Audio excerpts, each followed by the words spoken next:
It is I, the Arma God, founder of Task Force Trauma. I am going to bless you with divine wisdom, some industry secrets that nobody else will tell you. This is the beginning of a series I've been pushing aside for over a year, and that series is How to Make a Good Mission in Arma 3. In this installment, I will be breaking down how to gather the mods you need to get started. Before you run to the Steam Workshop to install everything you see on my screen, keep in mind that I am not recommending these mods, at least not yet. This video is a commentary covering game design considerations and advice. With that said, I am going to assume that you know nothing. I'm going to be starting from the absolute bottom, building our way up to the top. If you're new to Arma 3, you go into the Steam Workshop, you're going to see almost every mod requires this one. It gives you the ability to change mods, it gives you an interface to adjust settings, all that good stuff. With that pushed aside, we're going to talk about some gameplay dynamics and supporting it with mods. The Ace mod is an extremely common mod, almost everybody uses it. Essentially what it does is it alters ballistics in game, it adds a complex medical system to increase realism, and also has a bunch of quality of life improvements. One thing that a lot of people do not understand is that everything involved with Ace is configurable because of CBA. A lot of folks dislike the fatigue system with Ace. You do not need this mod to turn these things off. In your server, you can turn off base game stamina, and in Ace, you can turn off Ace fatigue. You can even increase the stamina of your character through Ace, so you can have the reverse effect. With that said, we are going to get rid of Ace no stamina. This isn't a knock on this mod or this mod author or anything like that. It's a knock on the genre of mod. If there's a mod out there that's designed to configure a mod that can already be configured, it makes absolutely no sense. It's a wasted install. You do not need this. On top of that, you should consider trying to gather as many stable mods as possible for whatever it is that you're trying to create. Because if you're uploading this to a server and one of these mods update, it could end up breaking your server, it could break your mission, so being as minimalist and as safe as possible is highly recommended. Continuing on the theme of small mods that just kind of alter little bits and bobs, this mod here, Enhanced GPS, it's not a necessary thing you need, but I would qualify this as a quality of life improvement type mod. There are many mods out there that are quality of life improvements. For example, this mod right here, Better Inventory. If there's any quality of life mods that you guys enjoy, let me know in the comments because some viewers might find that information extremely helpful. Quality of life mods like Better Inventory and Enhanced GPS are not needed. These mods do not affect gameplay in a large way. It just might make some things look a bit more modern, a bit more digestible. So we're going to get rid of this guy right here, but it is highly recommended to get mods that improve the way Arma looks, feels, etc.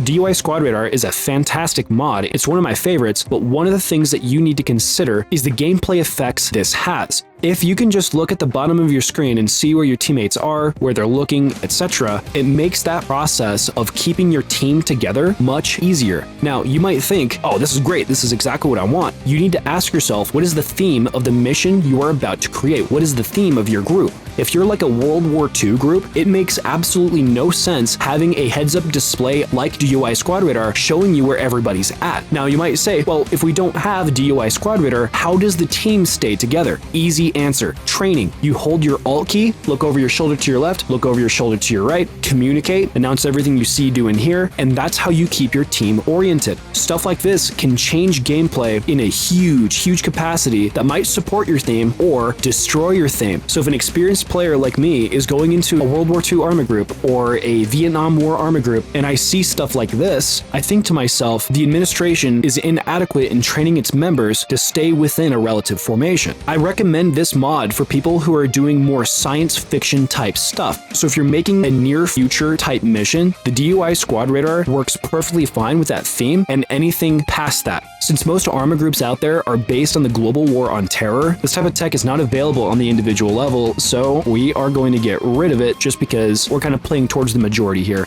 Next up, let's talk about a little mod like Prone Launcher. Prone Launcher does exactly what you'd expect. This can be extremely useful, like hiding behind a hill, staying prone, then hitting your X key to go to a crouch and then shooting a target. It's super cool. But there's a couple things you need to consider about adding this mod or mods like it to your mod list. Are your players actually going to use this? I have been involved within the Arma realm for over 4 years now, and this mod was included in Task Force Trauma's mod list at one point. This mod was later removed from our mod list because absolutely nobody used it. So you gotta ask yourself, is this a capability that you want your players to have just in case, or is this something that is unnecessary? In my opinion, I believe this mod is unnecessary. Let's talk about mods like Enhanced Movement and Advanced Vault System. These two mods basically do the same thing. Infantry are able to get into spots and maneuver to places that vehicles cannot. In a video game like Arma 3, vehicles are a lot more useful than they are in real life. For example, in Arma 3, you can drive a tank up a 60-degree incline of a sand dune. In real life, it would just slide down the dune, so giving your infantry as much flexibility as possible, in my opinion, is a very important tool to counter the inherent power that vehicles have.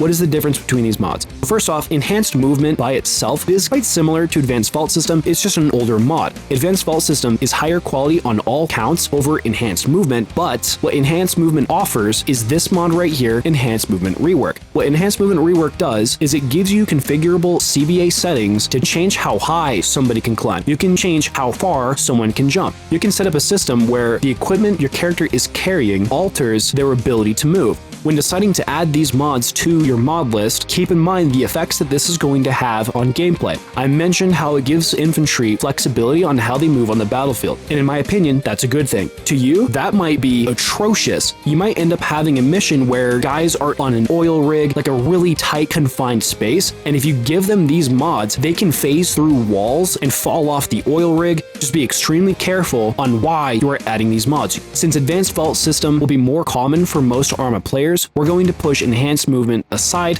One of the biggest things that I hear from people is complaints of AI. These complaints can come from like a single player standpoint where a player is commanding AI. It can come from a multiplayer standpoint where it's players versus AI, etc. The Lambs mod gives mission makers and Zeus's a whole bunch of extremely useful tools, but it also causes a ton of problems. This has to be the most common AI mod out there, but use it at your own risk. AI will behave extremely strangely, especially after you mess with Lamb's CBA settings. In Task Force Trauma's 4-year history, this mod has only been in our mod list twice, and there is good reason for this. It takes an extreme amount of experience to replicate the things that AI mods do within your mission, but if you're considering to add an AI mod to your mod list, you have to figure out, does it help you at all? With the Lambs mod, there's a bunch of fun little modules that make placing guys on the battlefield a bit easier, like a garrison module, but when you set that garrison module up, how the AI are garrisoned are at an extremely low quality. There will be times where you enter a room and the dude is like looking at a wall, and then you just shoot him in the back and it's like, what the heck is going on? Where without Lambs, I can have an AI holding an angle that most Arma players will not be able to overcome, and this is a great thing for people like me who run a hardcore milsim organization. I want people to use their brains to overcome the challenges that I create for them.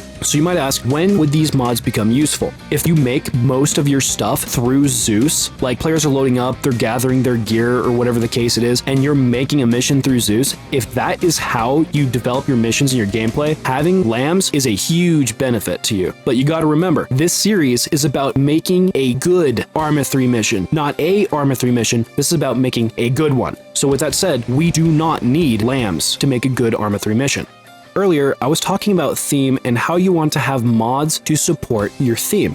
That's a great opportunity for me to talk about SSD death screams. What this mod is as you can imagine, it adds screams to the deaths of AI. It also adds screams to wounding AI. So if a character gets shot in the leg, they'll scream. If they die, there'll be like a bunch of different noises like the death gurgle. It's a rather gruesome mod. So if your community is quite sensitive to violence, thematic mods like this one or Blood Impact, for example, can end up being a bad thing for your community. For the sake of the video, this isn't necessarily about theme. This is about gameplay. So we're going to toss SSD death screams aside and move on. On the topic of audio, there are two communications mods that are widely used, which are Task Force Arrowhead Radio and Acre. These two mods basically do the same thing. They port through a program called TeamSpeak, generating a three-dimensional communications environment in-game. These mods are not needed to play Arma because some people's groups are like 2 or 3 guys who just want to hang out in a Discord call and play a game. If your group is less than 4 people, I recommend hanging out in Discord. If your group is more than 4 people, a mod like Task Force Arrowhead Radio or Acre, in my opinion, are an absolute must. With that said, we are going to keep Task Force Arrowhead Radio in our mod list here, just because the mission that we will be designing throughout this series is going to be multiplayer focused. These two mods right here, Immerse and Suppress, are thematic mods that add a bit more weight to your gameplay. With Immerse, whenever you fire your weapon, there's like a small black border that absorbs around your screen each time you shoot your weapon to make it feel more like recoil. Since these two mods in particular are not absolutely required, I am going to push them aside, though I do highly recommend them and mods that are like them. Death hit and reactions has to be my favorite mod in Arma 3. For example, if you get shot in the leg, your character will limp over and get stun locked. I'm sure you guys know about stun locking from a game like DayZ, where if somebody's punching you, your character sometimes get backed into a corner and you can't do anything about it. It's very similar to that, but in a gunfight perspective. Let's say, for example, you and your buddy are breaching a room and somebody gets shot in the plate carrier. It might not kill you, but your character slumps over because he just got hit by like 3,000 feet per second, making the follow-up shots from the enemy much easier. For the player, it might be a little frustrating, but at the same time, you have to work as a team, and that's what I think Arma is all about, as I've previously mentioned. So I'm a huge fan of death hit and reactions. It is super fun. So with that said, we're going to keep it in. Next up, we're going to talk about reduced weapon sway. This is a very common mod that a lot of people use. It's mostly used in casual groups like Star Wars groups, Halo groups, that type of thing. I'm a huge fan of weapon sway. It forces your players to move a certain way. So if you have a mod like reduced weapon sway, it makes players easier to move and shoot. This can have monumental effects on gameplay. A player is able to sprint up a hill, make a 1,000-yard shot standing, and be able to hit targets. In real life, that is absolutely impossible. So you gotta ask yourself, are you a more casual player or are you a more hardcore player? If you want more of a challenge, avoid mods like reduced weapon sway. If you're making milsim type gameplay, this mod counteracts that goal. We are going to remove reduced weapon sway. We are currently down to 3 more mods, and those 3 mods are Deformer, Zeus Enhanced, and Eden Enhanced. These 3 mods are automatic inclusions in my opinion. As a mission maker, having Deformer is such a useful tool. What Deformer does is it allows you to adjust terrain. You can dig trenches, you can flatten out hills. I highly recommend having it on top of Eden Enhanced and Zeus Enhanced. What these 2 mods do is it enhances the Eden editor and Zeus functions. Major quality of life updates which you need to make good missions. I recommend downloading every single one of the mods that you see on screen. To make that easier, I am going to save and export this as a mod list for you, link in the description below to access this, and all you gotta do is download the file, drag and drop into your launcher. I'll show you how to do that right now. So you just click the link in the description, download that little file there, open up your file explorer, go to downloads, grab it, drag and drop into your launcher, and it'll automatically install for you.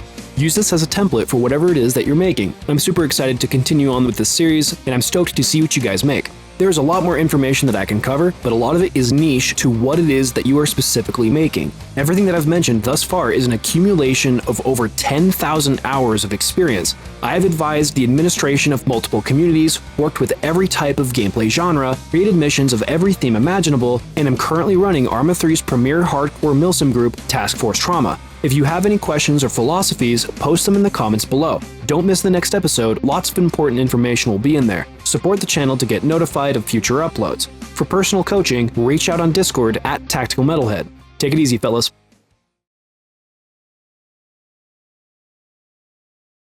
If I called you on the cheap Uncle phone, would you let us have a conversation? Or would you let it go to voicemail? If I rang you up right now on the cheap Uncle phone, would you wanna catch up? Or would you say that we have beef and you wouldn't answer? Will you pick up the cheap Uncle phone? Would you muster up the courage to answer the cheap Uncle phone? Or would you let that Joan go straight to voicemail? What would you do? Would you answer the cheap Uncle phone? Even though it's called hamburger phone, but it got cheese on it. What would you do? Would you answer?